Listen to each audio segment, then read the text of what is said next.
The Wizards got who they wanted and who the fans clearly wanted. We were there at the Anthem, obviously, and the place exploded when they announced what's AJ's first name? Anse? Is that what it is? Is it Anise? I think it's Anicet, I believe is how it's spelled. I had never heard his name. Didn't know what his name was. Yeah. I just referred to him as AJ Dybantsa like everybody else on the planet. Yeah. But when they announced it, everybody went wild.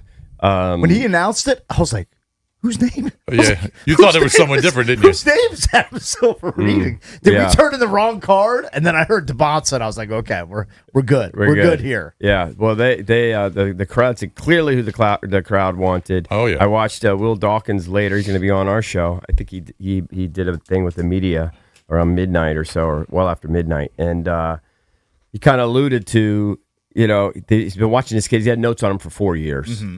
And you've been watching all these guys, and it seemed like people kind of trying to hint at like when was it done deal? And he basically said when he came in, because you got to meet him, and he did the workout and everything, and just alluded to all the statistical things that he did that were anomalies, as a freshman. The numbers he put up, the way he led the team when Richie Saunders went down, the way he handles himself.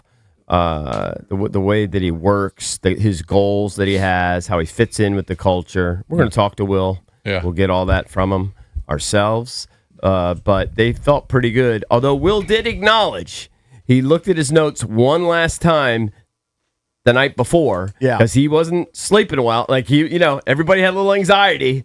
And it just reassured him when he looked at his notes. Yeah, we're getting the right guy. And how great was it that Michael Winger, who's clearly a busy person on draft day, stopped by the broadcast like less than an hour before the pick was being made. And honestly, he didn't stop by to be interviewed. He just came by just want to say hi, to say hello, which is a classy move. And then thank God we had the foresight and GP and Jason, hey, stay here. Let's ask you a few questions. And he sat down and answered. Great. Did we ever have him on the show when he was first hired? I don't maybe, I think so on the phone. Maybe once. Yeah, I think so on the phone. Yeah, we haven't. But we haven't had him. First time I've seen him. Every time we go out there, it's always Will, and Will calls us. You know. Yeah. Hey, I'm just glad all the Wizards executives got parking because they were down there near the Anthem doing the actual picks. Yeah. They weren't doing it like from Capital One Arena or their offices. They like rented out like a conference room. I've never seen a bigger cluster than those garages. I just went into one. Yeah. Apparently there are a bunch of them. And there's no people down there. Like in a day like that, when you know it's going to be packed, you see a few people normally in a garage. They'll point you, go here, go here. There was nobody helping anybody. People were just driving in circles. There's green signs that say like 19 spaces. You drive down. There's no spaces. Yeah. There's nothing. There's the Hunger Games down there. It was the Hunger Games. I was behind you guys, and I knew I was going to be behind you guys because I had to drop off my kid at her soccer practice. And then the messages start flooding in as I'm about 2 miles away. EB's in a panic, can't find a parking spot. Then Cakes is recommending parking behind the Anthem. Then he says, no, not behind the Anthem, park on 7th Street. And so I'm following all this stuff, and there was not any parking. Here was our fatal flaw. We tried to park in the garage that was closest to the Anthem initially. That was our mistake. We needed to park at the one off 7th Street that was like 2 or 3 blocks down the wharf. This is why I didn't think it was going to be that crowded. I didn't know. So I usually, when I go there for company holiday parties, there's a lot of people there. You easily get a spot. I mean, dude, every restaurant last night was a joke. Every restaurant was crowded. Well, nobody cooks anymore. The Anthem, there were 5,000 people there. Yeah. So you have a nice summer night comboed with the fact that the Wizards are hosting this major event down at the wharf, and there were a billion people down there. Everybody was at restaurants watching on this big screens and everything, following along. Yeah. I think that's part of the reason why. And watching the World Cup. I actually thought I was going to die in the garage. That I just would never get out. I didn't know how to get out. I pulled the ripcord. I was like, there's no spots down here. So I was like, I have to bail on this first garage, pay $6 to drive around I did that too. A labyrinth for 16 minutes, I believe. And then I just went to the garage. You should expense the $6 too. I'm expensing both. Yeah, if I can figure out how to expense them. Right. Well, I'm giving my ticket to Drabby. And here's the worst part: The second ticket, the more expensive of the two, is just the ticket. Doesn't have any details.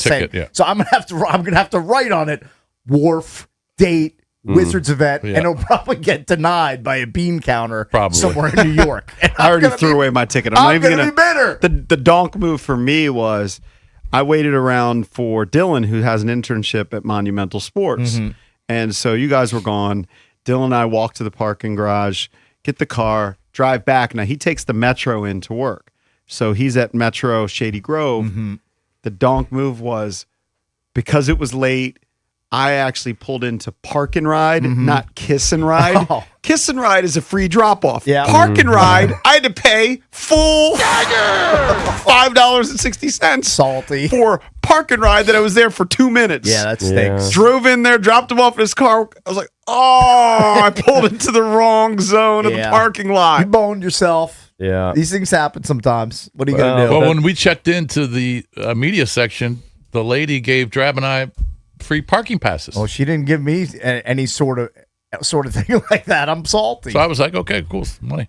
Didn't work. When I showed up, Drab told me to meet, I guess, probably the lady who hooked you up because you guys actually had credentials. Sure. I got there, and these guys had no clue who I was, what station I worked for. They told me to go to the third floor in the elevators. The elevators you needed to pass. Then next thing I know, I'm backstage with cheerleaders. Yeah, you should have come. And then I saw some guy who vaguely knew who I was, and he finally guided me over to where we were doing the show. But hey, AJ Dybantsa is a Washington Wizard. Yep, it's exciting.